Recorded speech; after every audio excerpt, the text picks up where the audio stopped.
invaincu quasiment à 2 ans, en tout cas invaincu en piste avec une chute. Oui. Le BF Poes qui a éjecté Christiane Demuro. Bon, il a le sourire, Christiane. Regardez ça.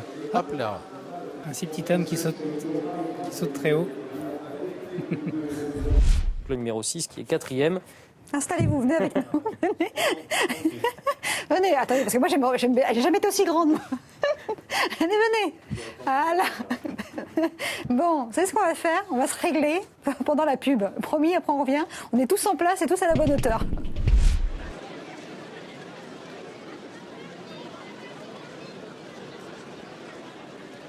Ils sont bien présents dans le room. On va pouvoir parler de ces différents compétiteurs. Absolument. Il y a un Le divorce numéro avec 6 a l'arbre. fait une petite farce à son lave, mais ça s'est pas trop mal passé. Il s'agit de Rouge Voyant. Alors, le favori de notre handicap divisé, première épreuve, est le numéro 7, Vamos a la Playa. Je pense qu'on ne le présente plus. On le connaît tous. C'est un cheval qui fait toutes les distances. On l'a vu évoluer sur des distances très très différentes, qui a changé. Oui, il est marrant, Rouge Voyant. C'est pas le garçon qui promène le cheval, c'est le cheval qui promène le garçon. Il est content d'arriver dans le dos de l'autre. parce Moi, que- avec mon chien dans le parc de Maison Lafitte.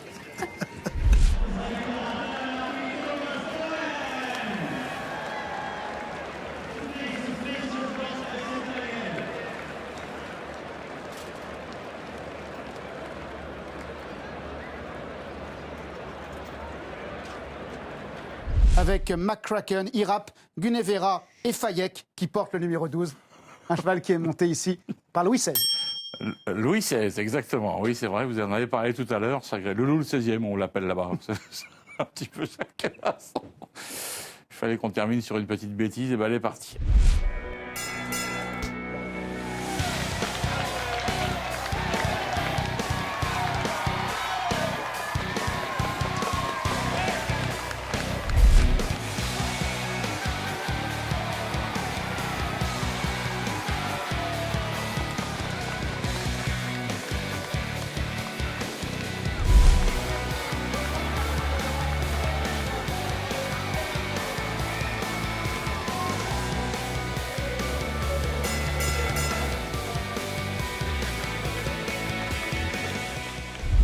Je regarde ce qui se passe. Qui a mis pied à terre? Ah. Ah, c'est le gay. Ça rafraîchit un peu, ma foi. Oui. Ah, il est tombé. Ah, il est tombé carrément dans le guet, le pauvre Quartz, le numéro 7. Et son jockey, comme vous dites, ça rafraîchit. Pour ce 3e rendez-vous, les jockeys sont abrités. Hein. Car il pleut de l'eau, on vous l'a dit, sur l'hippodrome de Vichy. Ça, c'est de l'info. Ça, c'est la première info aujourd'hui, figurez-vous. Allez, ils vont volter. Merci à Loïc, hein, on va me donner toutes les infos. Oh là, le numéro 1, Emblème Castellet, pas parti. Il se passe des drôles d'histoires aujourd'hui, hein, quand même. Le cheval est complètement parti de l'épaule à gauche, il est monté sur le talus. Guillaume Gillot est pas tombé, il a réussi à faire demi-tour tranquillement. Le favori, le Méchoir. Bonjour à vous, Bertrand. Vous allez... Bertrand, oui. Ça commence bien. Bonjour, Sophie. Bonjour, Bernard. Assez récemment, au Poulain de Roux. Je trouve surtout qu'il court bien le coup d'après. Oui, effectivement, il court très très bien. C'est un cheval régulier qui se monte de l'avant, donc plutôt facile à monter. Brando, le numéro 1 qui prend l'avantage sur Tupi qui vient à son extérieur avec le claim de plus en plus fort à la corde. Brando qui est le meilleur. Brando, le numéro 1 s'impose. Deuxième place pour le 2 claim.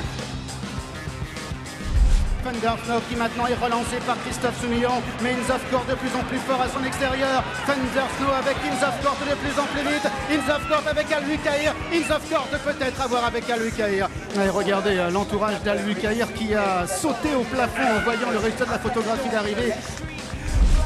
Avec Cavada Grey qui a toujours l'avantage. Différentes titres qui est lancé maintenant par Antoine Hamelin et puis Unfortunately qui est actionné par Tony Picon. Unfortunately qui a toujours le meilleur. Unfortunately qui s'impose en force dans ce primordial. De plus en plus fort, c'est Yushek à son intérieur qui vient attaquer. Left and qui termine bien à l'extérieur avec une recette de Sparkle. Avec Ashman Princess qui a toujours le meilleur. Avec Ashman Princess qui va s'imposer de bout en bout. On se quitte pendant quelques minutes. On se retrouvera pour le Quintet, le prix de Pont-l'Évêque. Attends, je te rappelle. 7, 8, 9, 6 et As, arrivée provisoire. On retrouvera bien sûr Deville tout à l'heure.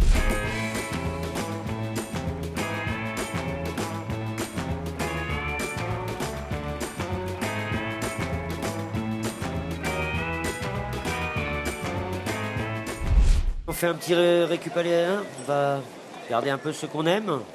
Il est possible pour la 3e course, pour le prix Fromagerie Grindoche, qu'on ait le poids du jockey vainqueur en fromage, mais je vous donnerai la réponse dans quelques instants. Ok, il vaut mieux que ce soit pour le jockey plutôt que pour moi parce que... Ouais, vous pourriez faire plus d'heureux comme ça. Plus d'heureux complètement, oui. Ou leur faire crouler l'entreprise. Tout en sachant qu'un quintal en fromage, ça commence à faire pas mal de... de fromage. De fromage, de petits paquets. Hein. Regardez bien manger, ça a quelques avantages, vous savez. Je sais.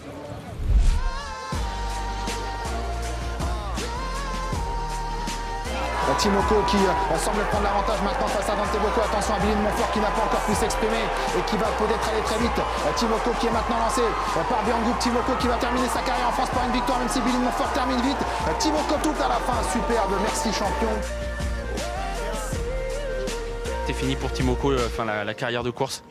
Oui, il a gagné assez. C'est bon, c'est fini. Non, il a quand même un peu de signe de fatigue et puis il faut respecter, je pense.